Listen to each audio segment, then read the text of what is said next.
13 लोगों की जान जो इस बोट के पलटने से गई, उसमें गलती एग्जैक्टली किसकी थी? मौसम विभाग के अकॉर्डिंग येलो अलर्ट तो था और सबने सोचा कि ठीक है, दे दी होगी मौसम विभाग ने वार्निंग। स्टोर रूम का ताला तोड़ा, लाइफ जैकेट्स निकाली तो पाया कि वो सब पन्नियों में पैक्ड थी। जब बात जान पे आती है ना, कोई किसी के बारे में नहीं सोचता। बोट एक बार अपना टिपिंग पॉइंट क्रॉस करते ही सीधी पलट गई। ये क्रूज असल में कानूनी तौर पे चलना ही नहीं चाहिए था। हादसे से करीबन 2 महीने पहले खुद माइकल रिसोर्ट ने एमपी टूरिज्म को लेटर लिख के दिया था कि ये क्रूज पानी में उतारने लायक है ही नहीं। मां ने बेटे को अपनी ही लाइफ जैकेट में घुसा लिया था, पर फिर भी बेचारे दोनों नहीं बच पाए। ये 13 लोगों की मौत सिस्टम की सीधी लापरवाही थी। ये जानें बचाई जा सकती थी।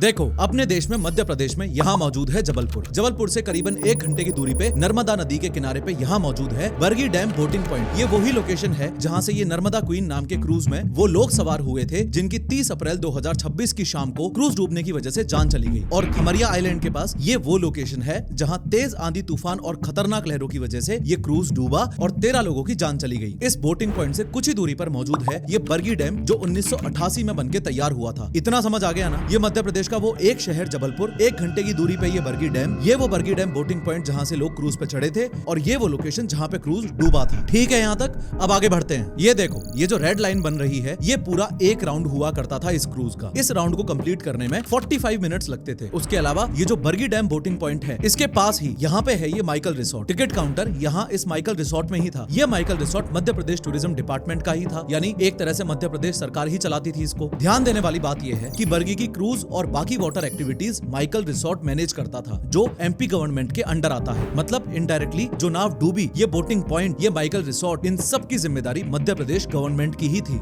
इन शॉर्ट, इस बरगी डैम बोटिंग पॉइंट पे एक नॉर्मल डे कुछ ऐसा दिखता था कि टूरिस्ट आए, माइकल रिसोर्ट के टिकट काउंटर से टिकट खरीदी, यहाँ इस लोकेशन से क्रूज में बैठे, 45 मिनट्स का राउंड किया और वापस चलो भैया अपने घर। पर 30 अप्रैल 2026 का वो दिन कुछ अलग था। उस दिन सुबह से ही मौसम इशारे दे रहा था। गर्मी के बाद वाली वो अजीब सी बेचैनी, वो हल्की सी गर्म हवा जो अचानक से ठंडी पड़ने लगती है, जिसको देख के गांव का कोई भी बड़ा बुजुर्ग बता देता है कि लगता है आज आंधी आएगी। वो हवा चल रही थी, आसमान में बादल थे। और यही तो बात है, हर हादसा एक नॉर्मल दिन की तरह शुरू होता है। आप घूमने जाते हो, नॉर्मल दिन, फैमिली के साथ बाहर निकलते हो, नॉर्मल दिन। तब तक सब नॉर्मल है जब तक कुछ अलग नहीं होता। और जो स्मार्ट लोग होते हैं ना, वो उन नॉर्मल दिनों में भी उस अलग दिन की तैयारी करके रख लेते हैं। और तैयारी का मतलब होता है अपनी फैमिली के लिए एक ऐसा फाइनेंशियल बैकअप रेडी रखना जो आपके बुरे से बुरे वक्त में भी उन्हें संभाल ले। और ऐसे बुरे वक्त में सिर्फ एक ही चीज उस परिवार के काम आती है, और वो है एक टर्म और हेल्थ इंश्योरेंस। देखो, जबलपुर क्रूज जैसे हादसे में 2 ही चीजें होती हैं, या तो इंसान की जान चली जाती है या फिर वो बच तो जाता है पर लंबी हॉस्पिटलाइजेशन, सर्जरीज और महीनों के इलाज में घर की सारी सेविंग्स डूब जाती हैं। पहली सिचुएशन के लिए होता है टर्म इंश्योरेंस, लाइफ इंश्योरेंस का प्योरेस्ट फॉर्म और सबसे सस्ता फॉर्म, जिसमें आपके ना होने पे आपकी फैमिली को एक बड़ा फाइनेंशियल कवर मिलता है ताकि बच्चों की पढ़ाई, घर के खर्चे और ईएमआई कभी ना रुकें। ये इंश्योरेंस आप जितनी कम एज में लोगे, प्रीमियम उतना कम बनेगा और फिर वही प्रीमियम लाइफ लॉन्ग के लिए लॉक हो जाता है। दूसरी सिचुएशन के लिए होता है हेल्थ इंश्योरेंस। कई बार इंसान बच तो जाता है, लेकिन आईसीयू, सर्जरीज, टेस्ट और महीनों तक चलने वाले इलाज के खर्चे घर की सारी सेविंग्स खत्म कर देते हैं। हेल्थ इंश्योरेंस इन्हीं खर्चों का बोझ खुद उठा लेता है ताकि बीमारी या हादसे के टाइम आप सिर्फ इलाज पे फोकस करो, पैसे पे नहीं। बेस्ट क्लेम सेटलमेंट रेशियो के आधार पे अपने लिए बेस्ट प्लान चुनो। और सबसे अच्छी बात, ये दोनों ही इंश्योरेंस सिर्फ 400 से 500 रुपए पर मंथ जैसे प्रीमियम से शुरू हो जाते हैं और आपको लाखों करोड़ों तक का कवर देते हैं। लिंक मैंने डिस्क्रिप्शन और पिन कमेंट में दिया है,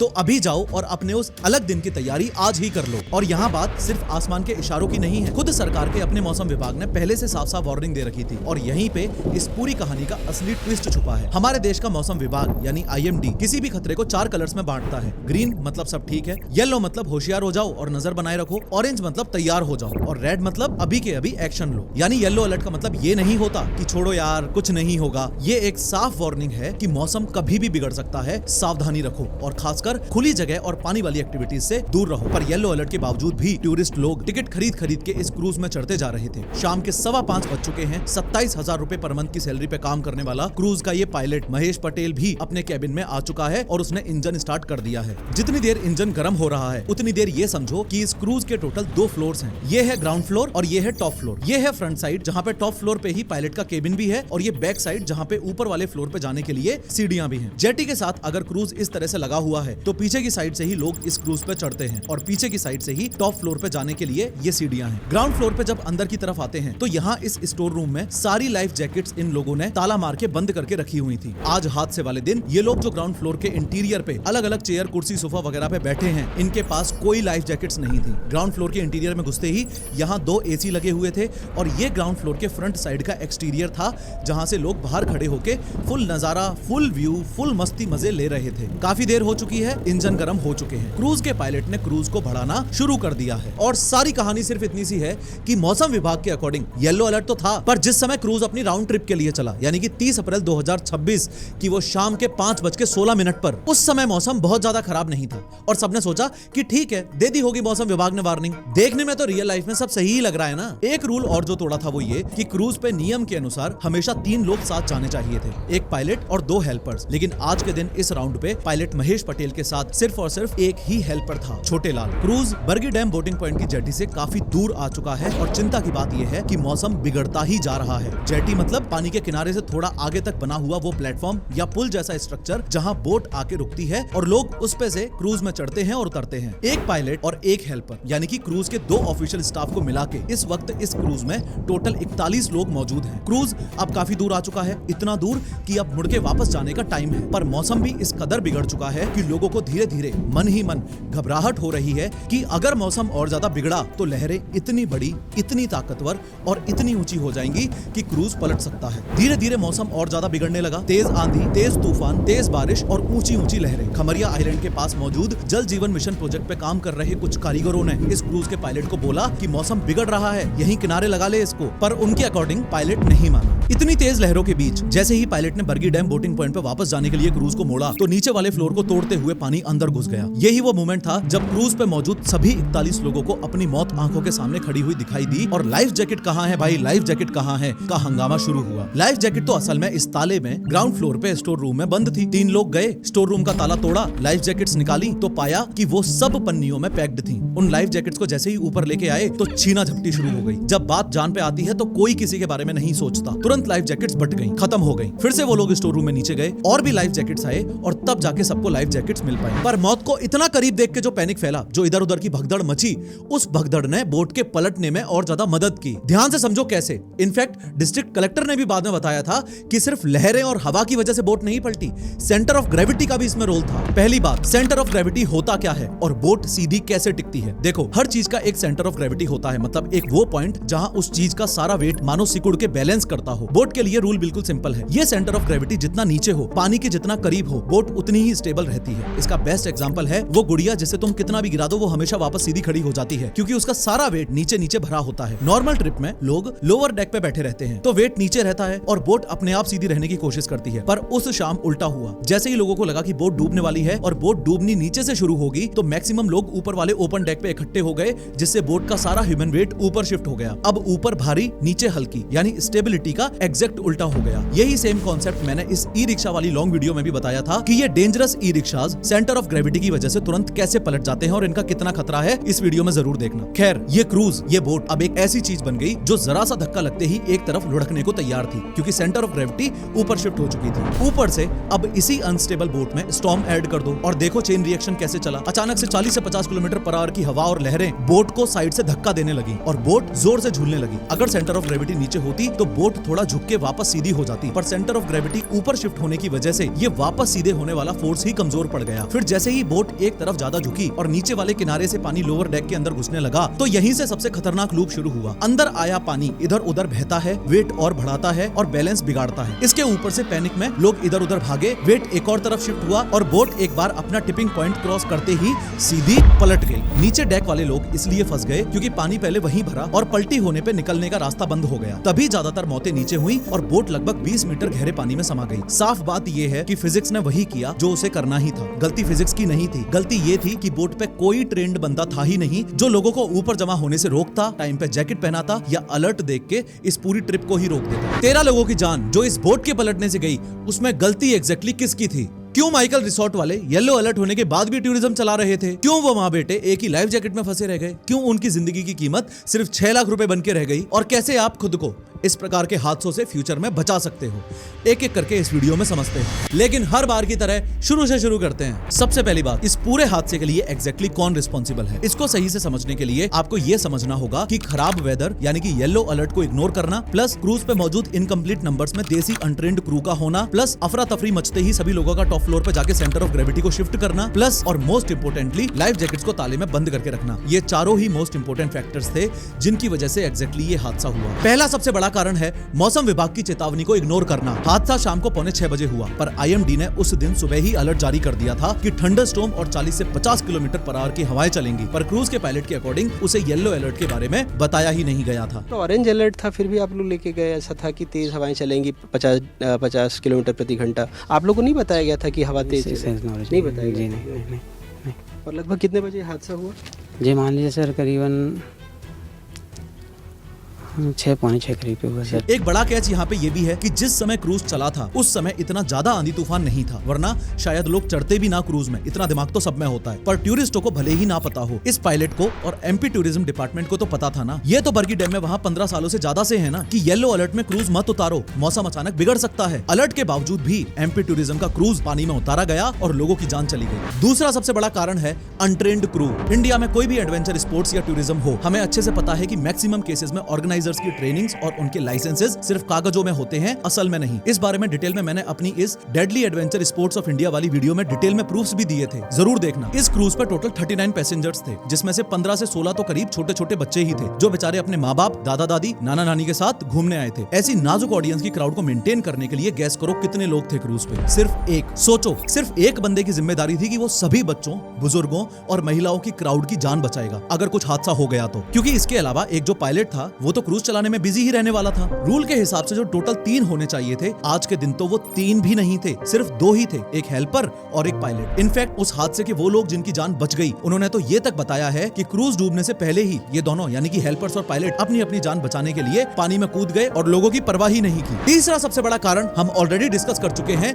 सेंटर ऑफ ग्रेविटी का ऊपर शिफ्ट होना। फिजिक्स यहाँ सिंपल है पर डेडली है। जब स्टॉर्म ने तेज वेव्स बनाई, क्रूज वेसल पहले से डीस्टेबलाइज हो रहा था और मल्टी फ्लोर क्रूज पे सबसे ऊपर वाला पार्ट नेचुरली टॉप हैवी होता है। जैसे ही पैनिक फैला और लोग एक ही तरफ या ऊपर की तरफ भागे तो बोट का सेंटर ऑफ ग्रेविटी ऊपर और एक साइड शिफ्ट हो गया, जिससे वो विद इन मिनट्स पलट गई। इसका एक classic Indian example Thekkady 2009 हादसा है, जहां ऑफिशियल वर्जन था कि एक ही साइड पे लोग इकट्ठे हो गए और बोट ओवरटर्न हो गई, यानी वेट डिस्ट्रीब्यूशन वाली गलती बोट्स और क्रूज पलटने का सबसे बड़ा ट्रिगर होती है। चौथा और सबसे बड़ा रीजन था क्रूज पे चढ़ने से पहले या फिर क्रूज पे चढ़ते ही लोगों को लाइफ जैकेट ना पहनाना और उन लाइफ जैकेट्स को ताले के अंदर बंद रखना। लेकिन लाइफ जैकेट्स वाले पूरे केस में भी तो टोटल 3 एंगल्स निकल के आ रहे हैं ना। सबसे पहला एंगल है पायलट का, दूसरा एंगल है लोगों का कि उन्होंने कैसे स्ट्रगल करके लाइफ जैकेट पाई, और तीसरा एंगल ये है कि पायलट के अकॉर्डिंग तूफान शुरू होते ही अगर सब ने लाइफ जैकेट पहन ली थी, जैसे वो माँ और बेटे का केस जो वायरल हुआ था जिसमें माँ ने बेटे को अपनी ही लाइफ जैकेट में घुसा लिया था, पर फिर भी बेचारे दोनों नहीं बच पाए। वो फोटो भले ही एआई थी पर इंसिडेंट रियल था। तो अगर लाइफ जैकेट्स काफी लोगों के पास थी तो फिर भी लोग क्यों नहीं बच पाए? क्या लाइफ जैकेट्स सच में जान बचाती हैं? क्या लाइफ जैकेट्स इंडिया में स्कैम हैं और फर्जी तरीके से बनाई जा रही हैं? एंड मोस्ट इंपोर्टेंटली, आप लोग लाइफ जैकेट्स को सही तरीके से फ्यूचर में कैसे यूज कर सकते हो? देखो, सबसे पहले तो पायलट ने 2 मेजर क्लेम्स किए हैं। एक तो ये कि जनरली क्रूज पे गाने चलते हैं, लोग बोटिंग के टाइम पे डांस वगैरह करते हैं, अपनी फोटोज वीडियोस बनाते हैं, तो लाइफ जैकेट अगर प्रोवाइड कर भी दो तो टूरिस्ट पहनते ही नहीं थे। इसलिए जैसे ही मौसम खराब होता दिखता वैसे ही टूरिस्टों को लाइफ जैकेट दे दी जाती थी। इसके पहले जो वीडियो है ये देखिए, इसमें किसी ने जैकेट नहीं पहन रखी है। हाँ, कोई भी पर्यटक ने नहीं पहन कुछ की कोई पहनता नहीं सर, किसी को देंगे तो भी नहीं बोलेंगे हम एंजॉय कर रहे हैं। दूसरा क्लेम पायलट ने ये किया कि उस 30 अप्रैल वाले जबलपुर क्रूज एक्सीडेंट में मौसम बिगड़ते ही लाइफ जैकेट सबको दे दी गई थी, जो कि सच नहीं है। पायलट के पहले क्लेम में फिर से सबसे बड़ी गलती एमपी टूरिज्म डिपार्टमेंट की निकल के आ रही है कि लाइफ जैकेट पहनना एक मैंडेटरी रूल क्यों नहीं था? लोगों की जिंदगी ज्यादा जरूरी है या फिर क्रूज पर डांस करती और मजे लेती हुई वीडियोस के एस्थेटिक्स? उसके अलावा पायलट का दूसरा क्लेम ऑब्वियसली झूठा साबित होता है जब आप इस ट्रेजेडी के सर्वाइवर्स की बात सुनते हो कि कैसे उन लोगों ने आखिरी मोमेंट पे ताला तोड़ के स्टोर रूम से लाइफ जैकेट्स निकाली, छीना झपटी हुई और सब लोगों को लाइफ जैकेट्स ऑब्वियसली नहीं मिल पाई। इसी समय पे ये बात करना भी तो जरूरी है कि जिन लोगों को लाइफ जैकेट्स मिली वो क्यों नहीं बच पाए। जो ये माँ बेटे थे जिनकी बॉडी आपस में बाद में लिपटी हुई मिली, इनके पास भी तो लाइफ जैकेट थी, ये क्यों नहीं बच पाए। देखो, लाइफ जैकेट्स एक ऐसा कवच होता है जो हमारी बॉडी के ऊपर पहना जाता है और इसका काम सिर्फ एक है, हमें पानी में डूबने से बचाना। बाहर से देखो तो ये एक मोटा सा वेस्ट जैसा लगता है जो सीने और पीठ के आसपास रैप हो जाता है और बेल्ट या बकल से बॉडी पे टाइट हो जाता है, लेकिन असली खेल इसके अंदर छुपा होता है। इसके अंदर हल्का फोम भरा हुआ होता है, जैसे थर्माकोल या स्पॉन्ज जैसा मटेरियल जो पानी में तैरता है। लाइफ जैकेट का पूरा डिजाइन इसी बात पे टिका हुआ है कि ह्यूमन बॉडी पानी से थोड़ी ज्यादा भारी होती है, इसलिए हम डूबते हैं और लाइफ जैकेट उस एक्स्ट्रा वेट को बैलेंस करके हमें ऊपर रखती है। यहाँ एक इंपॉर्टेंट बात समझने वाली ये है कि लाइफ जैकेट और स्विमिंग फ्लोट या ट्यूब अलग अलग चीजें हैं। सही लाइफ जैकेट का डिजाइन ऐसे बनाया जाता है कि अगर तुम बेहोश भी हो जाओ फिर भी तुम्हारा मुंह पानी के ऊपर रहे और तुम आसमान की तरफ मुंह करके सीधे तैरो। इसको टेक्निकल लैंग्वेज में सेल्फ राइटिंग बोला जाता है, मतलब बॉडी अपने आप पलट के चेहरा ऊपर ले आती है ताकि सांस आती रहे। इसलिए प्रॉपर लाइफ जैकेट में कॉलर वाला हिस्सा थोड़ा मोटा हो जाता है और सर और गर्दन को सपोर्ट देता है। यूजुअली स्विमिंग पूल में यूज होने वाला ट्यूब या सिंपल फ्लोट ये काम नहीं करता, वो सिर्फ तब काम करेगा जब तक तुम होश में हो और खुद को संभाल रहे हो। लाइफ जैकेट के पीछे की असली साइंस है बॉयंसी, यानी कि उठान। बॉयंसी का सिंपल मतलब है कि पानी जब किसी चीज को अपने अंदर घुसने नहीं देता और उसे ऊपर की तरफ धकेलता है, बस उसी ताकत को बॉयंसी कहते हैं। जब कोई भी चीज पानी में जाती है तो वो अपनी जगह का कुछ पानी हटा देती है और जितना पानी हटता है उतने वेट के बराबर पानी उसे ऊपर धकेलता है। अब इंसान की बॉडी की डेंसिटी पानी के बिल्कुल आसपास होती है, इसलिए थोड़ी सी गड़बड़ पे डूब जाती है। जब तुम लाइफ जैकेट पहनते हो तो लाइफ जैकेट के अंदर फोम या हवा भर के तुम्हारा पूरा पैकेज यानी कि तुम प्लस जैकेट इतने हल्के हो जाते हो कि अब तुम पानी से कम भारी हो जाते हो और पानी तुम्हें नीचे जाने ही नहीं देता। सिंपल लैंग्वेज में जैकेट तुम्हारे साथ ऐसी या इतनी तैरने वाली चीज चिपका देती है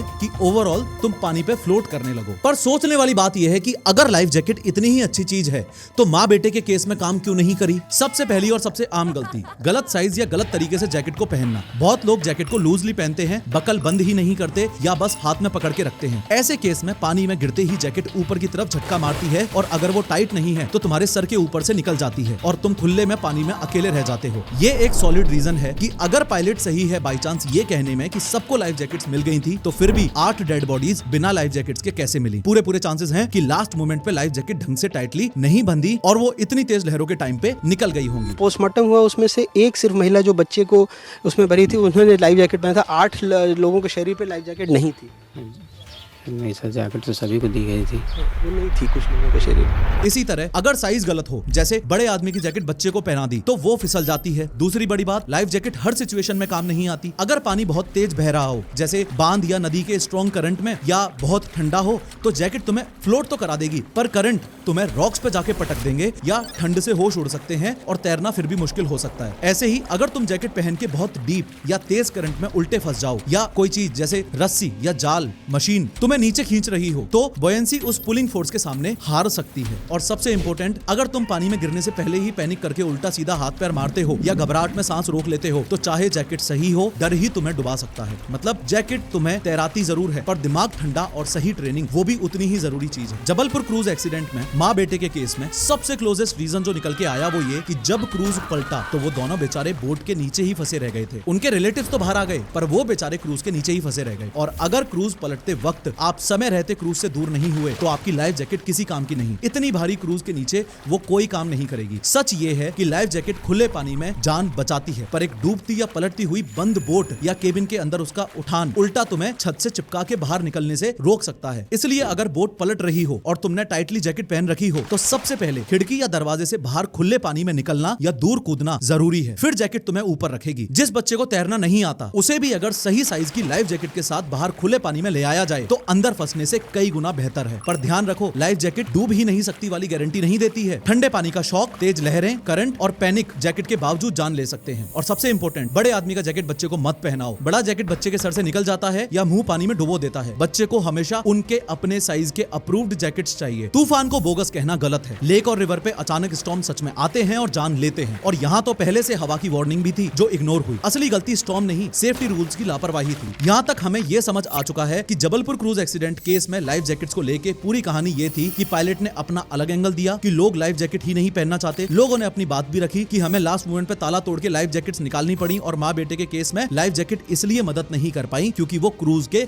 नीचे ही फंसे रह गए थे। पर इस पूरी कहानी का सबसे बड़ा झटका ये भी है कि ये क्रूज असल में कानूनी तौर पे चलना ही नहीं चाहिए था। ये सिर्फ कोई सेफ्टी लैप्स नहीं था, ये सीधा सीधा कोर्ट के ऑर्डर का उल्लंघन था। हुआ ये कि 2023 में भोपाल के एक एनवायरमेंटलिस्ट सुभाष सी पांडे ने नेशनल ग्रीन ट्रिब्यूनल यानी एनजीटी में एक एप्लीकेशन डाली कि मोटर और क्रूज बोट्स चलने से भोपाल के लेक्स और वेटलैंड्स का पानी और उसके अंदर के जीव जंतु बर्बाद हो रहे हैं। एनजीटी यानी कि नेशनल ग्रीन ट्रिब्यूनल एक ऐसा स्पेशल कोर्ट है जो सिर्फ एनवायरमेंट से जुड़े मामले देखती है, जैसे पानी, जंगल, पॉल्यूशन वगैरह, और गलती करने वालों पे रोक या जुर्माना लगा सकती है। एनजीटी ने सुभाष सी पांडे की उस बात को माना भी और एक लैंडमार्क ऑर्डर दे दिया कि भोज वेटलैंड यानी अपर लेक समेत स्टेट की वाटर बॉडीज और वेटलैंड्स इंक्लूडिंग नर्मदा से जुड़ी जगहों में मोटर से चलने वाली क्रूज और बोट्स नहीं चलेंगी। इतना ही नहीं, जब एमपी टूरिज्म ने इस ऑर्डर को सुप्रीम कोर्ट में चैलेंज किया तो मार्च 2024 में सुप्रीम कोर्ट ने भी एनजीटी का फैसला सही ठहराया। हाँ, यहाँ एक बात क्लियर कर दूं, एमपी टूरिज्म का दावा है कि ये ऑर्डर सीधा बरगी पे लागू नहीं होता था, सिर्फ कुछ स्पेसिफिक जगहों पे था। पर रिपोर्ट्स और एनवायरमेंटलिस्ट इसका उल्टा कहते हैं। और ध्यान दो, सिर्फ बिना मोटर वाली बोट्स को ही छूट दी गई। मोटर वाली बोट वो होती है जो इंजन और डीजल से चलती है, जैसे ये क्रूज, और बिना मोटर वाली वो जो हाथ या पैर से चलती है, जैसे पैडल बोट या नाव। एनजीटी ने सिर्फ मोटर वाली पे रोक लगाई थी क्योंकि उनका इंजन और तेल ही पानी को गंदा करता था। लेकिन टूरिज्म डिपार्टमेंट ने तो हद ही कर दी।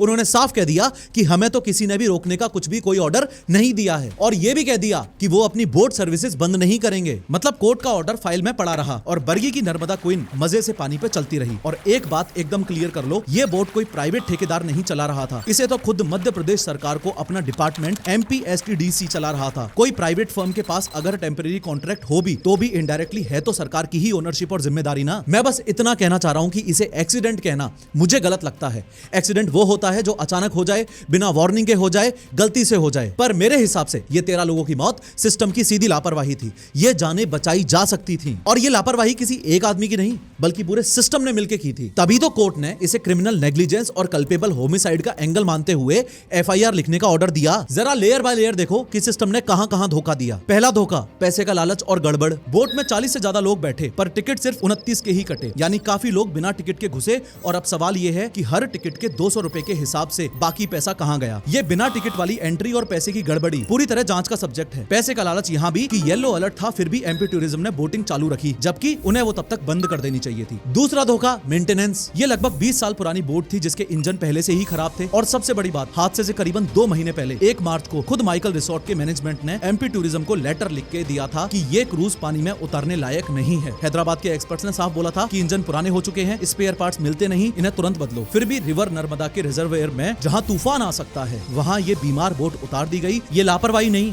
ये लोगों की जान के साथ सीधा खिलवाड़ था। तीसरा धोखा, और ये सबसे डरावना है, लाइफ जैकेट्स बोट में थे, हर पैसेंजर के लिए, हर क्रू मेंबर के लिए, पर वो पॉलीथीन की थैलियों में एक के ऊपर एक पैक्ड पड़े थे स्टोर रूम के अंदर। मतलब इतने सालों में उन्हें कभी निकाला ही नहीं गया, कभी पहनाया ही नहीं गया। जब पानी अंदर घुसा, जब लोग चिल्ला रहे थे, तब नीचे जाके जैकेट्स के पैकेट खोले। सोचो, उस पैनिक में मरने से ठीक पहले लोग अपनी जान बचाने वाली चीज का रैपर खोल रहे थे। और चौथा धोखा, वो आदमी जिसके हाथ में सबकी जान थी, महेश पटेल। जिस पल बोट डूबा उसने एक बार भी पीछे मुड़कर नहीं देखा, ना कोई कोशिश ना कोई हिम्मत। सर्वाइवर्स ने इंटरव्यू में बताया है कि वो सीधा पानी में कूदा और तैरकर किनारे पे भाग गया, पैसेंजर्स को छोड़कर डूबने के लिए। अब समझने वाली बात यह है कि हर लेयर पे एक ही चीज कॉमन थी, हर बार की तरह चलता है वाला एटीट्यूड। टिकट में चलता है, इंजन में चलता है, और जैकेट नहीं पहनी तो भी चलता है। और अब फंस गए हो तो अपनी जान बचा लो, बाकी सब चलता है। यही 2 शब्द चलता है इस देश में हजारों लोगों को मार देते हैं। मोरबी ब्रिज का केस, ये बोट, ई रिक्शा, ये एक ही बीमारी के अलग अलग चेहरे हैं। एक अच्छी बात जरूर हुई,